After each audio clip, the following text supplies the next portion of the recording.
ભવનાથ તળેટીમાં યોજનાર મહાશિવરાત્રિ મેળાની તૈયારીઓ પૂરજોશમાં ચાલી રહી છે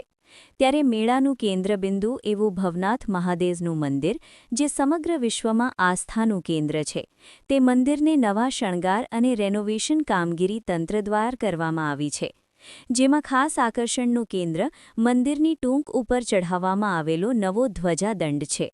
આવો જાણીએ ધ્વજદંડ વિશેની માહિતી રાજ્ય સરકાર દ્વારા આ વર્ષે શિવરાત્રિનો મેળો ભવ્ય અને દિવ્ય રીતે ઉજવાય તેવું આયોજન કર્યું છે જેના ભાગરૂપે જિલ્લા કલેક્ટર અનિલકુમાર રાણા વસિયાની સૂચનાથી અને પ્રાંત અધિકારી ચરણસિંહ ગોહિલની દેખરેખ હેઠળ ભવનાથ મંદિરને નવા રૂપરંગ આપવામાં આવી રહ્યા છે ત્યારે મંદિરની ટૂંક ઉપર ધ્વજાદંડ સ્થાપિત કરવામાં આવ્યો છે જે 55 કિલોનો છે અને પ્રથમ વખત આ નવા ધ્વજાદંડ ઉપર શિવરાત્રિ મેળાના આરંભે શાસ્ત્રોક્ત વિધિ અનુસાર ધજા ચઢાવીને મેળાનો પ્રારંભ કરવામાં આવશે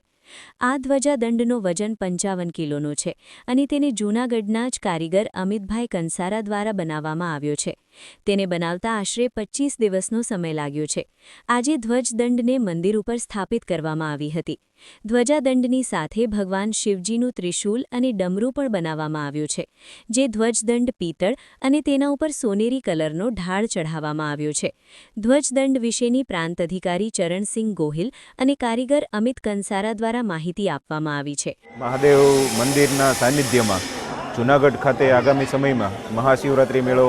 યોજવા જઈ રહ્યો છે તંત્ર એને આખરી ઓપ આપી રહ્યું છે ત્યારે ભવનાથ મંદિર પણ નવા શણગાર સજી રહ્યું છે માનનીય જિલ્લા કલેક્ટર સાહેબના માર્ગદર્શનમાં આ મંદિરની સમગ્ર રિનોવેશનની કામગીરી છે એ હાથ ધરવામાં આવી છે તો એમાં મંદિરનો જે ધજાદંડ છે એ પણ બદલવામાં આવ્યો છે આ જે ધજાદંડ છે એના વજન 55 કિલો છે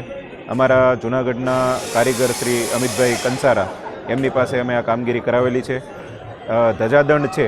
એની ઉપર ત્રિશૂળ પણ આપવામાં આવેલું છે અને આ ધજાદંડ છે એ શાસ્ત્રોક્ત જે વિધિ પ્રમાણે જે વર્ણન હોય છે એ પ્રમાણેનો બનાવવામાં આવેલો છે આગામી સમયમાં જે ધજારોહણ કરવામાં આવશે એમાં આ ધજાદંડ ઉપર પ્રથમ વખત ધજા ચડાવવામાં આવશે અને આ જે મેળો છે એમાં ધજાદંડ આકર્ષણનું કેન્દ્ર પણ બની રહે છે આગામી સમયમાં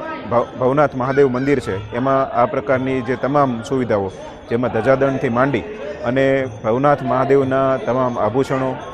આ ઉપરાંત છતર સાંકળો આ બધું જ નવું કરવામાં આવેલું છે અને મેળો ખૂબ સારી રીતે થાય એ માટેના તમામ પ્રયાસો કરવામાં આવી રહ્યા છે મારું નામ અમિતભાઈ કંસારા છે આ અમારા કંસારા જ્ઞાતિનો મૂળ ધંધો મેં સાચવેલો છે ને મને શોખ છે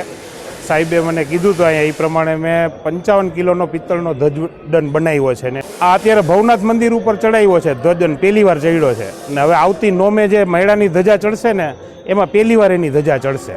અને આ 17 ફૂટનો ધજાદંડ છે આખો 55 કિલો વજન છે